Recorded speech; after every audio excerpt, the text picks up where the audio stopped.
The courtroom was packed that morning. People shifted in their seats, whispering, curious about the man sitting at the defendant's table in a plain gray suit, looking calm and detached. He was tall, mid-40s, with wire-rimmed glasses and an unreadable expression. His name on the docket was Daniel Reese. No priors. No lawyer. Representing himself. The bailiff raised an eyebrow.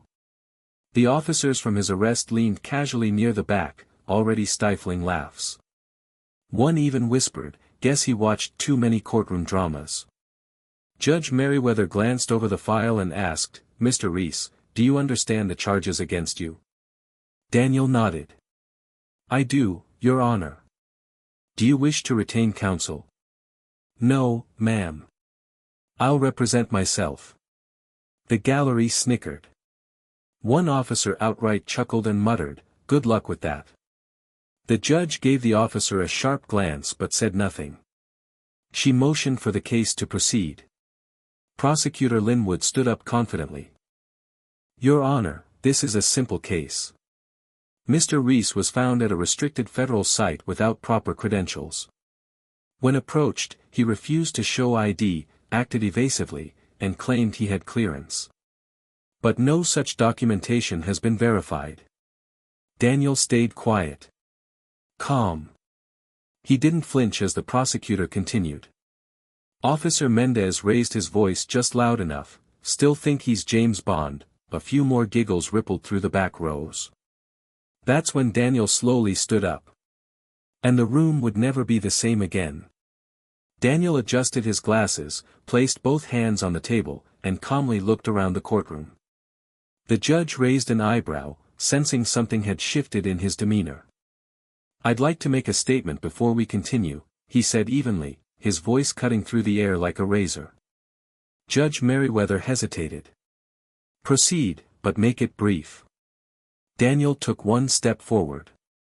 His voice didn't rise, but the authority in his tone turned heads. "For the record," he began, "I didn't refuse to show ID.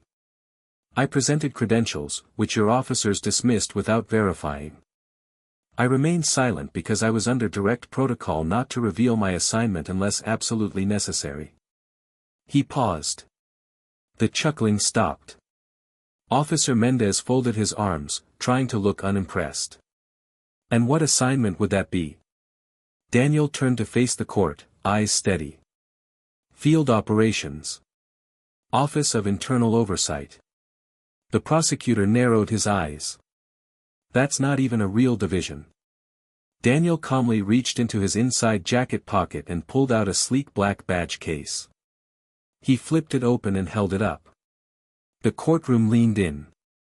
Across the polished leather was a federal shield, with an unmistakable line of text above it, "Federal Bureau of Investigation, Director." Gasps echoed across the room. The judge blinked in disbelief. The prosecutor took a step back. And the two officers who had been laughing? Their faces dropped. Mendez's mouth opened slightly. He looked pale. Daniel spoke again, louder this time. "I'm Daniel Reese, Director of the FBI. And this entire case is part of a classified integrity test for local law enforcement agencies. You just failed." It was like the oxygen had been sucked out of the room. The laughter was long gone. Even the stenographer froze, unsure if she just typed the end of her career. And then, Judge Merriweather slowly stood, eyes wide, struggling to find her words. "Mr. Director Reese," she said, her voice shaking slightly, we weren't informed of any such operation." Daniel nodded. "That's the point." A cold, uneasy silence settled over the courtroom like a heavy fog. Judge Merriweather tried to regain control of the room. This court needs to recess immediately until we can." Daniel raised a hand gently, but firmly. "That won't be necessary, Your Honor. I'm not here to disrupt court proceedings. I'm here to observe how your officers and prosecutors treat citizens when they believe no one is watching." He turned his gaze to Officer Mendez and his partner, both now visibly shaken. "You mocked me. Ignored protocol. Dismissed federal identification. Laughed while filing a falsified report claiming I was uncooperative and suspicious. All while I followed procedure to the letter. Mendez opened his mouth, but Daniel cut him off with a look that stopped him cold. I've read every transcript from this precinct in the last year, Daniel continued. This wasn't an isolated incident. You've created a culture where disrespect is tolerated, even encouraged, the moment someone doesn't look the part. The judge tried to interject, but Daniel kept speaking. No accusations are being made at this moment. Not yet. But there will be a full internal investigation. Starting today.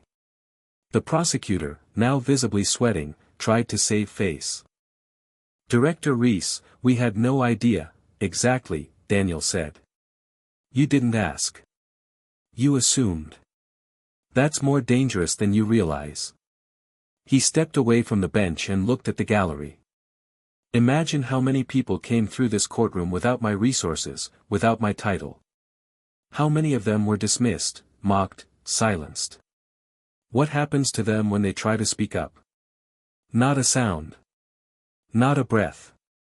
Then, softly, from the back of the room, a voice whispered, he was never the one on trial. The weight of that whispered sentence, he was never the one on trial, hung in the air like a thundercloud. Daniel Reese stood tall in the middle of the courtroom. No longer just a man in a gray suit. No longer the quiet defendant. Now, unmistakably, the director of the FBI. Judge Merriweather slowly sat back down, her composure visibly rattled. Director Reese, what happens now? Daniel looked at her with quiet intensity. Now. I finish what I came here for. He reached into his briefcase and pulled out a slim black folder, labeled, Evaluation Report, Precinct 09, Judicial and Law Enforcement Conduct. He placed it on the table in front of the judge with deliberate precision. This precinct was selected for random audit due to a pattern of complaints that were repeatedly dismissed or ignored. My appearance here today was designed to test real-time behavior under pressure. You all passed the honesty test, by failing it. Mendez stood up suddenly. This is entrapment. You can't just come in here pretending. Daniel turned toward him slowly. I didn't pretend. I gave you every chance to do the right thing. I never once lied about who I was. You chose to ignore the signs. You chose arrogance. Another officer who had been quiet the entire time lowered his head in shame. The prosecutor finally spoke up. So what are you going to do? Shut us down? Daniel looked at him for a long moment before responding. No. Not yet. But I will be submitting my findings to the Department of Justice and the Office of the Inspector General.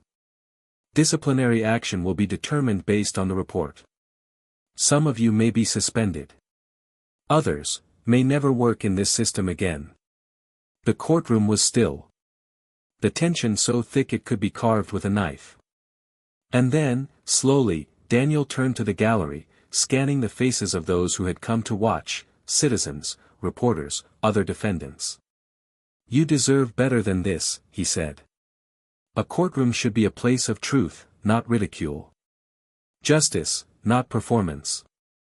This was never about me. It was about exposing the culture that thrives in the shadows, when no one thinks anyone's watching. And then, for the first time since walking in, Daniel smiled faintly. But I was watching. The judge didn't speak. Neither did the prosecutor. No one moved. The authority in Daniel's voice wasn't just formal, it was earned. Every word he spoke echoed like a gavel, slamming down on years of unchecked arrogance in that courtroom. He closed the black folder and addressed the bailiff. Please note for the record, I am formally ending my participation in this evaluation. I will be filing all findings today under Executive Oversight Protocol 7B. The bailiff, stunned, simply nodded. Then Daniel walked, not out the main courtroom doors, but toward the back hallway reserved for officials and judges. He didn't ask permission. He didn't need to. As he passed Officer Mendez, their eyes locked. Next time, Daniel said coldly, don't judge a man by what seat he's in, or what clothes he's wearing. You never know who's watching. Mendez didn't respond. His face was pale, his confidence shattered. Outside the courtroom, the hallway buzzed with reporters who had gotten wind of the drama. One camera flash went off. Another. Director Reese. Is it true you were undercover in court? Is this part of a bigger investigation? Will local departments face consequences? Daniel didn't flinch. He looked into one of the cameras and spoke calmly, this was a test. But the real examination is still coming. Every department that forgets it serves the people, not the badge, should expect a knock at their door. Back inside the courtroom, Judge Merriweather exhaled deeply and looked at the prosecutor. Well, she whispered, that was the most important trial we never had. By sunset, the story had exploded across national news. FBI director poses as defendant in undercover courtroom operation, local officers under review after mishandling federal official, director Daniel Reese breaks silence, courtrooms are not comedy clubs, clips from the hearing, leaked by a court clerk who couldn't believe what she'd witnessed, went viral within hours. Millions watched the moment Daniel calmly said, I'm the FBI director. The public was stunned. But for many, it was a moment of catharsis. This wasn't just about one courtroom, a civil rights attorney said on national TV that night. This was about exposing a system that too often mocks what it doesn't understand. This shook the entire structure. Daniel sat alone in his Washington, D.C. office later that night, watching the fallout unfold. His phone buzzed constantly, calls from senators, federal judges, even the president's office. But for now, he let them wait. He was staring at an email, a forwarded message from an anonymous viewer. Just 5 words, thank you for seeing us. He leaned back, letting the words sink in. That was why he did it. Not for the politics. Not for headlines. But for the invisible ones, the people who walked into courtrooms every day, hoping to be treated like human beings and getting laughter instead. Across the country, precincts scrambled to review their own conduct. Internal affairs divisions launched their own surprise inspections. Some officers resigned. Others stepped forward to help clean up the culture. And in that original courtroom, Officer Mendez was suspended pending investigation. The prosecutor was reassigned. And Judge Merriweather opened the next session with a speech no one expected. From this day forward, this courtroom will operate under one guiding principle, dignity. It had started with laughter. It ended with a reckoning. And Daniel Reese, FBI director, never had to raise his voice once. 2 days later, Daniel Reese stood before a packed auditorium at Quantico. Recruits, agents, and senior officials filled every seat. Cameras were rolling, but this time, Daniel wasn't there to speak as the director of the FBI. He was there to speak as the man who had sat in that defendant's chair, silently observing a system from the inside. He stepped up to the podium, cleared his throat, and looked across the room. I've worn many titles in my life, he began. Agent. Director. Prosecutor. But the most important one I ever held, was anonymous. A murmur rippled through the crowd. When I walked into that courtroom without credentials on display, I saw the system as millions of Americans do, unguarded, unfiltered, and, unfortunately, unprepared. What I saw wasn't just a courtroom mishandling a case. I saw the cost of assumption. The damage of ego. And the rot that grows in silence. He paused, letting that sink in. You don't need to wear a badge to deserve respect. You don't need a title to be treated with dignity. And if our justice system forgets that, if we forget that, then we become something far worse than ineffective. We become dangerous. The room was silent.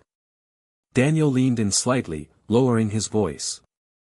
I don't want apologies. I want accountability. I don't want grand speeches. I want small actions. Respect in a courtroom isn't something earned by power, it's owed by principle. He looked at the young recruits in the front row. You will face pressure to conform. You'll be told to look the other way, to follow the crowd, to laugh when others laugh.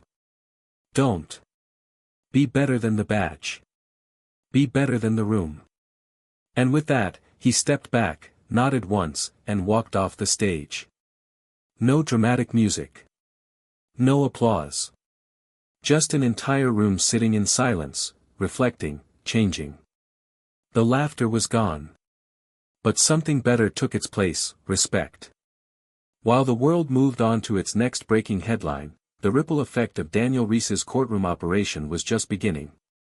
In small towns and big cities alike, courtrooms, police departments, and district attorney offices began receiving letters, official memos stamped with the FBI's insignia, marked priority internal audit, confidential inquiry pending. Some judges bristled. Some welcomed it. And some retired before the first question was asked. News outlets tried to spin the story a dozen ways: stunt, power play, reform statement. But those who really understood what happened knew the truth. Daniel had dropped a mirror in the middle of the system. And now everyone had to look at themselves. Back in the original precinct, change wasn't loud, it was uncomfortable. Officer Mendez returned from his suspension weeks later, but he didn't walk in with swagger anymore. He didn't make jokes during bookings. He asked questions now. He listened. Quietly. A few officers mocked his shift in tone. Others followed it. One afternoon, he pulled aside a rookie who had laughed during a traffic stop briefing. "Don't be that guy," Mendez said. "You think you're running the room, until the room turns on you." The rookie raised an eyebrow. "Because of that courtroom story?" Mendez looked him dead in the eye. "Because I lived it." At the state level, legislation was proposed under the title, Courtroom Integrity and Decorum Act. It focused on mandatory retraining for officers, prosecutors, and judges, not on law, but on behavior, how to treat the accused, how to recognize bias, and how to uphold dignity even under pressure. The public overwhelmingly supported it. Not because of politics, but because someone finally did what no one else had dared, put the system on trial. As for Daniel Reese, he turned down every interview, every book deal, every network's offer for a documentary. He quietly returned to work. But inside the bureau, a new nickname followed him wherever he went, the defendant. Not as an insult. As a badge of honor. It was whispered with respect in training rooms. Recruits studied the footage of that day like it was gospel. Not for tactics. Not for federal procedures. But to learn how to lead without shouting. How to command a room without demanding it. How to make the truth louder than any badge ever could. And so, without firing a shot, without raising a hand, Daniel Reese launched the quietest revolution the justice system had ever seen. Weeks turned into months, and still, the aftershocks of Daniel Reese's silent stand rippled through the justice system. Law schools across the country began including the Reese hearing in their curriculum, not as a legal case, but as an ethical milestone. Professors asked their students, "What does it mean to hold power? And what does it say when someone gives it up, just to see how you'll treat them?" A lecture at Georgetown Law titled, "When the Director Became the Defendant," drew standing room-only crowds. One student asked, was it legal for him to go undercover in court like that? The professor smiled. It wasn't about legality. It was about legitimacy. He didn't break the law, he exposed who does when no one's watching. Inside federal offices, policy began to shift. A directive known as Directive 8R was quietly approved, allowing senior-level federal officials to conduct covert integrity tests under strict parameters. The directive was nicknamed the Reese Protocol. But Daniel wasn't interested in making a policy. He wanted a principle. And so, without cameras or fanfare, he began visiting courthouses unannounced. Not undercover this time, but in full view. Sometimes he would simply sit in the gallery, listening. Other times he'd ask to speak with clerks, public defenders, and even janitorial staff. His message was always the same: what do you see when justice walks in without a suit or a title? What do you hear when someone speaks with no badge to back them up? That's where our work begins. At a federal oversight summit, he finally agreed to speak publicly, but only once. A packed auditorium of federal agents, judges, and legal scholars waited, expecting a dramatic speech. Instead, Daniel stepped to the mic with a short stack of papers and said just this: justice isn't what you do when the cameras are rolling. It's what you do when the person across from you has no power, no connections, and no reason to be treated with respect, except that they're human.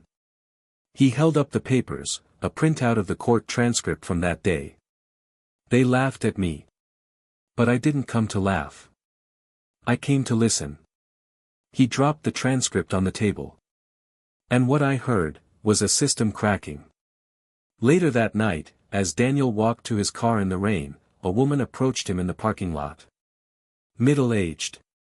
Well-dressed. Her voice shook as she spoke. "You don't remember me," she said, "but I was in that courtroom, behind the last row."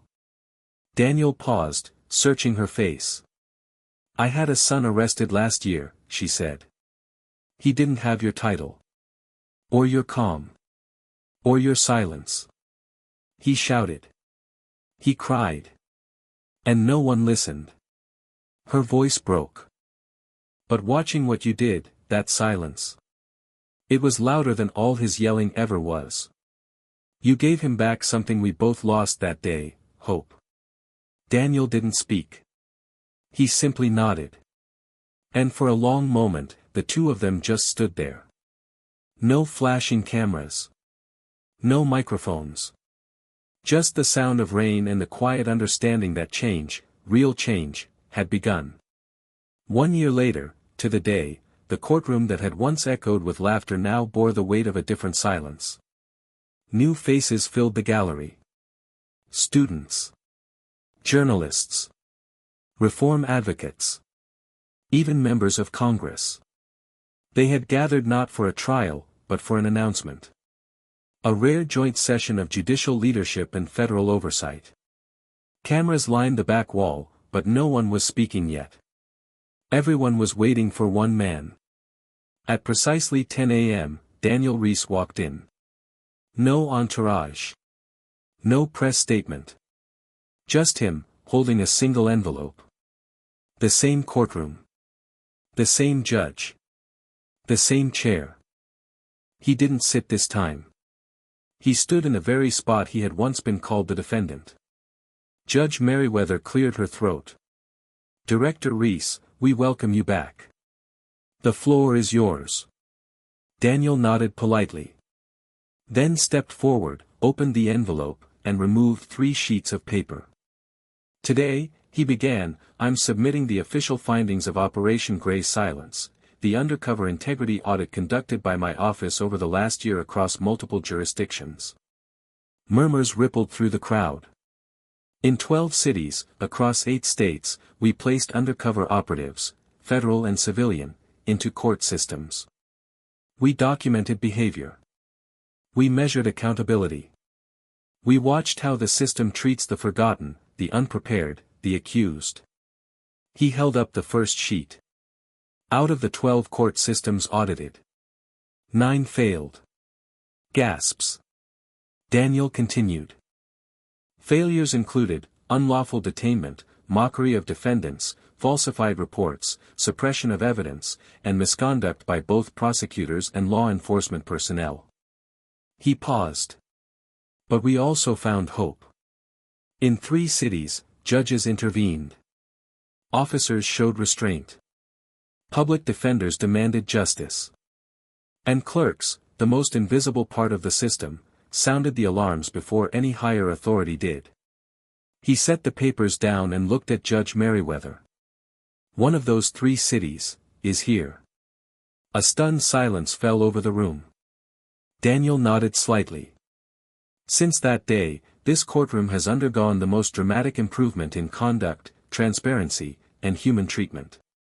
Complaints dropped by 72%. Case backlogs were cleared. And for the first time in this county's history, defendants have a feedback process that holds weight. He turned to the audience now. Cameras rolling. You don't fix the system by punishing shadows. You fix it by shining a light, then never turning it off again. Then he reached into his coat pocket and pulled out the original black badge case, the same one he had revealed a year ago.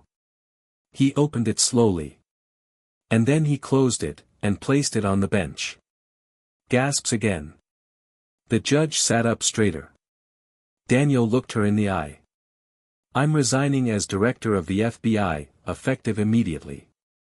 The room erupted, reporters shouted questions, people rose to their feet, stunned, but Daniel raised his hand. I didn't take this position to wear power. I took it to use it. And now that it's served its purpose, I'm stepping aside, so someone else can do the same. But I won't be silent, he said. Not anymore. He looked around the room one final time, the officers, the clerks, the defendants in waiting, the media. This isn't the end of the story. It's the beginning of a system that remembers what it means to serve people, not power. With that, Daniel Reese walked out of the courtroom. No badge. No title. Only a legacy. One built not on control, but on conscience. 2 months after his resignation, Daniel Reese vanished from the headlines. There were no speaking tours. No memoirs. No sudden political ambitions. Just silence, the same kind he had wielded so powerfully in that courtroom. But his absence only made his impact louder. Across the country, courts adopted Reese protocols, unofficial but widely respected behavioral reforms. Officers were trained not just in tactics, but in temperament. Judges opened their days by reading anonymous feedback from defendants, a reminder that every person before them was a human being, not a case number. And law schools. They didn't just teach Daniel's operation as a moment in FBI history. They taught it as a movement. In a small community center outside Chicago, a mural was painted. It showed a man sitting calmly at a defendant's table. Around him, words floated in the air: respect has no rank. Assumption is the enemy of justice. He never raised his voice, he raised the standard. Beneath the mural, the plaque read, dedicated to the man who sat in silence, and made the system speak. One rainy afternoon, far from Washington, a public defender named Maya Ellis stepped into a crowded courtroom. Her client, a nervous young man, had been arrested on a misdemeanor. As she looked around, she noticed something odd: no snickering. No eye rolls. No mocking from the officers lining the back wall. The judge met her eyes and nodded with quiet acknowledgement. Maya smiled to herself. She knew why. Daniel Reese wasn't in the room. But his silence still was.